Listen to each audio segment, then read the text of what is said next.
We had a little fun doing some XFL playoff scenarios just to kind of who is in, who is out, who can clinch a playoff berth. So with only 3 weeks remaining in the XFL regular season, the playoff picture is starting to take shape. The top 2 teams from each division will advance to the playoffs as it stands. The North and South divisions have their tone tight races. This weekend games is set to will really decide these playoff races, and we have it all breaking down. All right, are you ready for this stuff?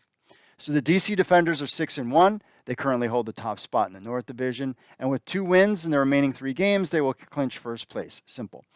The Battlehawks Sea Dragons are right on their tails, however. DC owns the tiebreaker with the Battlehawks, so a win against the Sea Dragons this weekend would also secure the tiebreaker and a playoff spot. So if the DC Defenders win this weekend against the Seattle Sea Dragons, they clinch a playoff spot.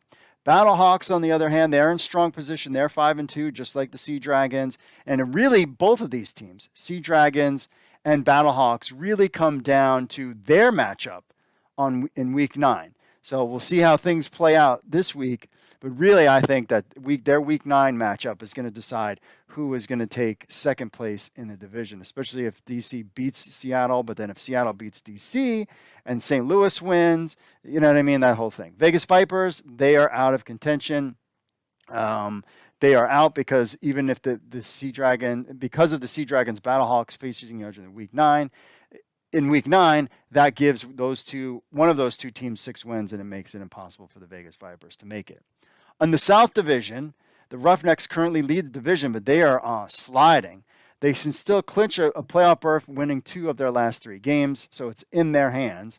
They can also secure a spot if the Arlington Renegades lose 1 game and the San Antonio Brahmas lose 2 games. Something to keep in mind there. The Renegades are in second place. They're wishy-washy. They're 3-4. They can win, of course, by winning all their remaining games and having the Roughnecks lose at least 1 game.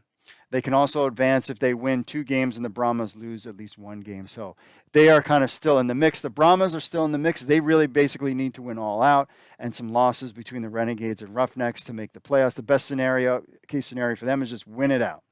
Here's the interesting one. The Orlando Guardians at 1-6 are still alive. If the Roughnecks lose, of course, their next 3 games, they still own the tiebreaker.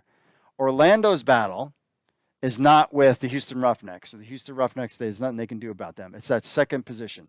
It's with Arlington and San Antonio. They need to beat both teams over the next 2 weeks to stay in the hunt, starting with this weekend's game against the Renegades. So the Guardians play Arlington. I think they can beat Arlington. I also think they could beat San Antonio. So we have to keep an eye on this, but the Guardians are not out yet. So with just a few weeks left in the XFL regular season, the playoff race is heating up. We'll have to keep an eye on these different scenarios, but really this week is going to really kind of define what the last 2 weeks will be all about.